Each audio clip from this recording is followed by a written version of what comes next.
Jim? What's up, buddy? It's Jim, and let's do the final monthly movie catch-up, where in this one, I'll be reviewing the 2015 movie, Whiplash, and two 2024 movies, and that being The Wild Robot and Red One. For now on, when I do movie reviews, it's either going to be reviewing one movie or two. I'm not going to be doing three anymore. I'll be talking about the good for these movies, then the bad, then the rating, what I give these films out of 10, and let's start off with reviewing Whiplash.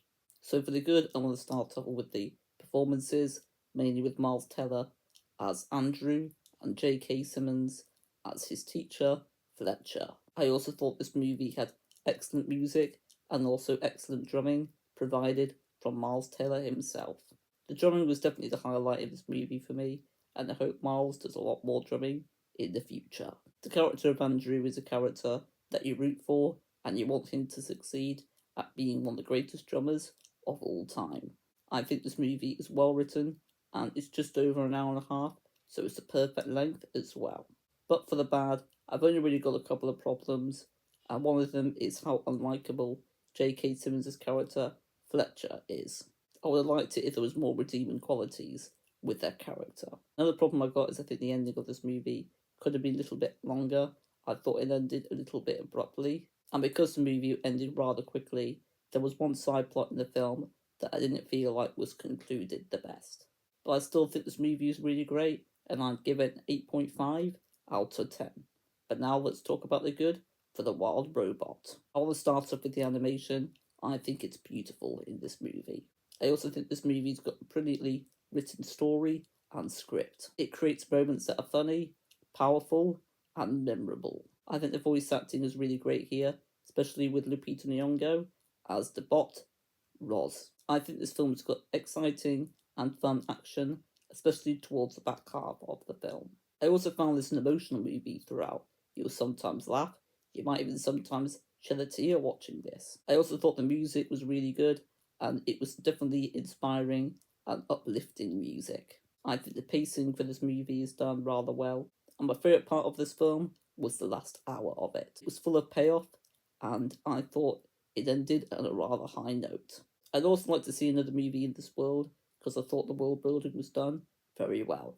But for the bad, this movie does feel a little bit familiar, but I don't think of that as a bad thing. I also think a couple of scenes could have been expanded upon. But I give this movie a 9 out of 10, and it's actually my favourite movie of 2024. So all thanks to the last hour of this movie. This movie is in my top 3 DreamWorks films. DreamWorks did an excellent job here. And now let's talk about the good for Red One. So for the good, I thought this was a rather entertaining watch with surprisingly really good world building. I also found this movie quite funny at times, funnier than I was expecting. Dwayne Johnson's character Callum Drift and Chris Evans' character Jack and Mally have a great friendship together. They don't at first, because at first they don't get along, but at the end of the film, they become good pals. I really like the polar bear in this movie, Garcia. I wish he was in it a little bit more though.